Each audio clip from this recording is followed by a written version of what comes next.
欢迎观看老爸的时光。今天分享的美食还是以简单的为主，毕竟天气太热，也不想捣鼓太复杂的。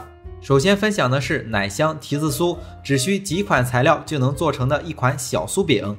接着用剩余的边角料做一款简易版的双皮奶。好了，话不多说，接下来就来开始分享制作。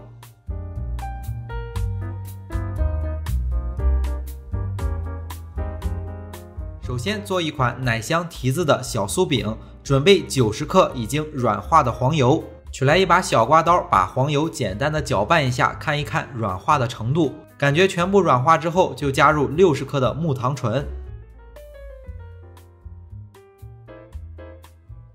用刮刀把木糖醇和黄油先简单的搅拌一下。搅拌好之后，就取来打蛋器，把黄油打发。搅拌的目的是为了不让粉料飞溅出来，把黄油打发到颜色比之前的浅，有一点微微发白就好了。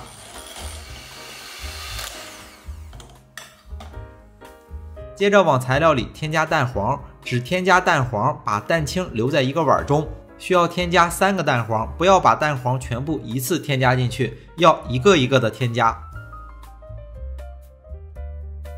添加完蛋黄之后，就用打蛋器搅拌30秒钟左右，让蛋黄和材料全部融合之后，再添加下一个蛋黄。接着用同样的步骤添加第2个蛋黄，打发30秒。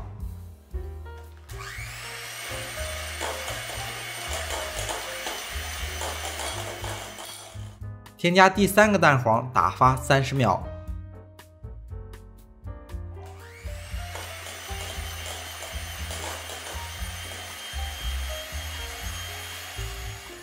第4个鸡蛋，蛋清和蛋黄分离，蛋黄放在一个小碗中备用。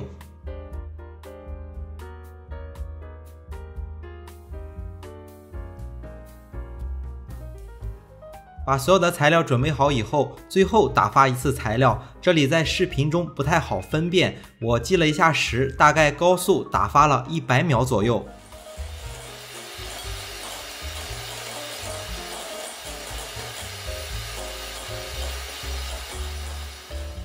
接着添加180克左右的低筋粉，如果面粉有小硬块，记得过筛一下。最后加入20克的奶粉，增加一下做出来饼干的香味儿。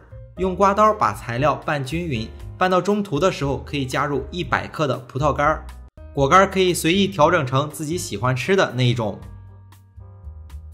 混合材料的时候用这种翻拌的方式，不要用手去揉搓，翻拌出来的材料比较松散，做出来的饼干口感比较好。材料和好以后，取来一个模具，把材料放在模具当中，用手辅助着把材料铺到模具里面，最后取来一个刮刀辅助着把材料找平，材料的厚度大概有1公分厚。把材料在模具中倒扣出来，用刀把材料切成块，大概每块3公分左右。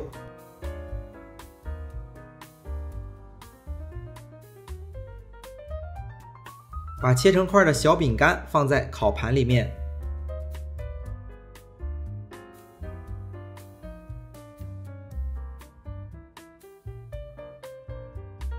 接着取来刚才多准备的那1个蛋黄，然后打散刷在饼干上面。刷好蛋黄之后，就可以放入到烤箱了。烤箱的温度设定是把烤箱预热到上火160度，下火160度，放在烤箱的中层烤22分钟左右。趁着烤饼干的时间，把刚才准备好的蛋清取过来，做一款简易版的双皮奶。只需要在4个蛋清里面加入500克的纯牛奶，根据自己的口味加入适量的白砂糖，视频中加入了20克。把材料简单的再混合一下之后，取来2个容器，想吃细腻一点的就过筛一遍。为了方便大家去记视频中所需要的材料，视频下方的备注栏或留言区有文字版的配料。有问题可以在留言区留言。如果大家喜欢老爸做的美食，可以帮忙关注点个赞，谢谢大家。把容器放入到蒸锅当中，容器要用耐高温的。锅中的水开之后开始计时，蒸8到10分钟，然后再焖8分钟就蒸好了。蒸的时候饼干差不多也烤好了，然后取出放凉再拿取。蒸好之后焖一会儿，基本上也就凉了。蒸的时候要盖上保鲜膜，或者是盖上一个小碟子，把蒸好的双皮奶放在冰箱里放凉。吃的时候可以撒上一点葡萄干，这样就做了一款简易版的夏日良品。很酥脆的一款奶香提子小饼干，制作也特别的简单，剩余的边角料就制作了一款简易版的双皮奶。那今天的美食也就分享到这里了，也祝大家生活愉快。